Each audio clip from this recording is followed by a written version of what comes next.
Ô chers frères et sœurs musulmans, serviteurs d'Allah, sachez que les chrétiens se préparent à célébrer une fête qu'ils appellent la Noël, où ils prétendent que Jésus, alayhi salam, qu'ils ont érigé en divinité, est né en ce jour-là. Et ensuite, ils vont célébrer le nouvel an, qui est la fin de l'année grégorienne. Sachez donc, ayyuhal muslimun, que ces deux fêtes sont interdites et font partie des fêtes des mécréants. Il est donc obligatoire pour les musulmans de ne pas y participer, de ne pas y assister, et qu'ils sachent que le fait d'y assister fait partie des choses interdites dans la religion. Comme Allah subhanahu wa ta'ala a dit, parlant des vrais musulmans, ce sont ceux-là qui ne témoignent pas le faux. Ibn Jarir al-Tabari rapporte dans son exégèse, d'après Abdahak, et Al-Khalal aussi rapporte d'après Mujahid, qu'ils ont dit au sujet du sens de ce verset, les vrais musulmans, ce sont ceux-là qui n'assistent pas au fait des mécréants. C'est le sens de ce verset. Alors, demande-toi aux musulmans, quel type de musulman es-tu si tu te vois fêter ou féliciter les gens qui fêtent dans ces jours? Un vrai ou un faux? Pose-toi la question. Et les savants des 4 grandes écoles de fiqh ont clarifié l'interdiction d'assister à ces fêtes. À l'exemple de Cheikh al-Islam ibn Taymiyyah rahimahullah ta'ala, qui a même rapporté le ijma' dans son livre Iqtida Sirat al-Mustaqim, le consensus des gens de science sur l'interdiction d'assister aux fêtes des mécréants. Plus encore, le simple fait de la féliciter pour ces fêtes-là est interdit aussi par consensus des gens de science. Comme l'a rapporté Ibn al-Qayyim rahimahullah ta'ala dans son livre Ahkam Ahli Dhimma. Et cela a été stipulé par les savants des 4 grandes écoles de pensée, les Hanafites, les Malikites, les Shafi'ites, les Hanbalites. Alors, qui est-ce qui sont tes salafs? Oh, toi qui fêtes ces fêtes-là. Qui sont donc tes prédécesseurs dans ces choses-là? Pose-toi la question.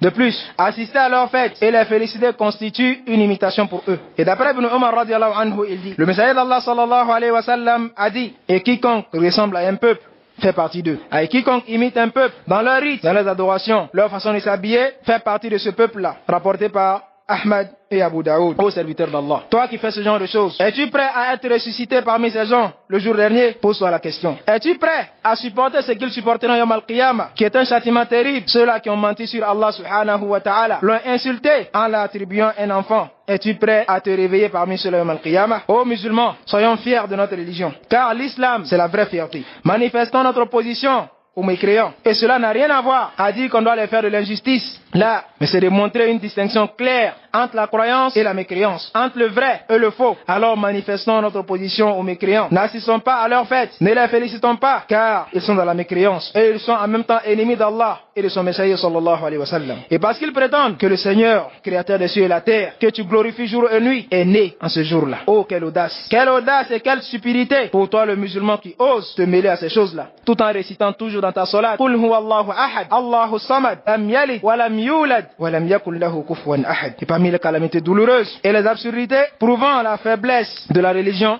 il affigure que certains musulmans se félicitent entre eux pour les fêtes des mécréants. Des fêtes qui n'ont rien à voir avec eux et qui n'ont rien à voir avec l'islam. Allah nous a donné 2 fêtes qui sont grandioses, qui sont bénies, pour qu'on délaisse ces gens de fêtes-là avec leurs auteurs. Mais tu ne trouves personne qui répond à l'appel d'Allah subhanahu wa ta'ala illa man rahimallah. Et d'autres vont même jusqu'à féliciter les gens sur ce qu'ils font. Donc imagine-toi un peu que quelqu'un qui va s'agenouiller devant une croix, tu vas et tu le félicites. Car en le félicitant pour cette fête-là, c'est comme si tu le félicitais pour sa mécréance et pour ce qu'il a comme croyance, qui est le fait qu'Allah subhanahu wa ta'ala, c'est Isa. Et il est né en ce jour-là. Voyez subhanallah, ô pureté à Allah. La faiblesse de l'islam, de la foi et de la croyance au désaveu envers les mécréants a-t-elle atteint un degré aussi bas dans le cœur de certains musulmans? Alors il est impératif aux serviteurs d'Allah de s'efforcer d'avertir les musulmans contre ces fêtes-là. On les avertit. Donc les savants ont fait consensus sur l'interdiction d'y assister ou de féliciter quiconque à leur occasion, par tous les moyens possibles, de montrer aux gens que l'islam se désavoue de ce genre de choses et que le musulman véritable se désavoue de ce genre de choses et